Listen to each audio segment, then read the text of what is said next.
எங்களை அதிகமாய் அன்பு செய்கிற தெய்வத்தை நோக்கி காலை ஜெபம்.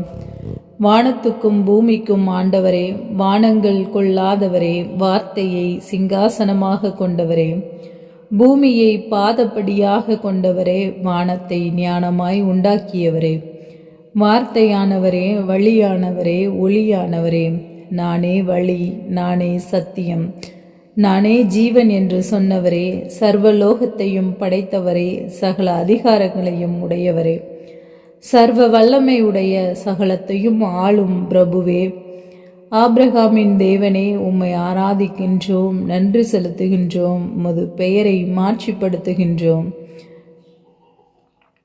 மகிமைப்படுத்துகின்றோம். கடவுளின் குரலுக்கு செவி கொடுத்ததனால் உலகில் அனைத்து இனத்தவரும் உம் வழிமரபினர் மூலம் ஆசியாக விளங்க செய்த அன்பிற்காக சோத்திரம்.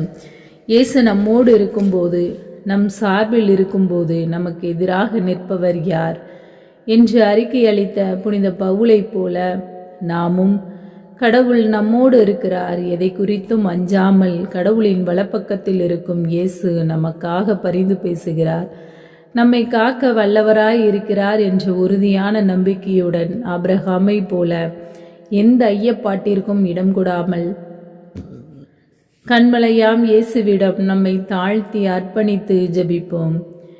இளைஞர் இளம்பெண்கள் யாவரும் நம்பிக்கையின் தந்தையாம் ஆபிரகாமை போன்று உம்மேல் ஆழ்ந்த நம்பிக்கை கொண்டு இறை பணிக்காக தங்களை ஈடுபடுத்த அமைதியின் தூதர்களாய் வாழ வேண்டி ஒப்பு கொடுக்கிறோம்.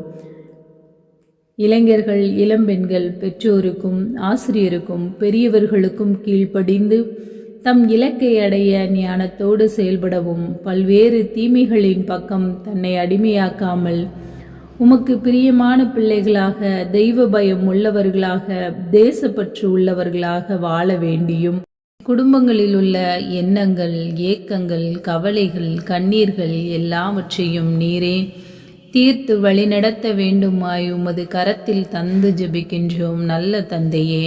ஆமேன், ஆமேன், ஆமேன்.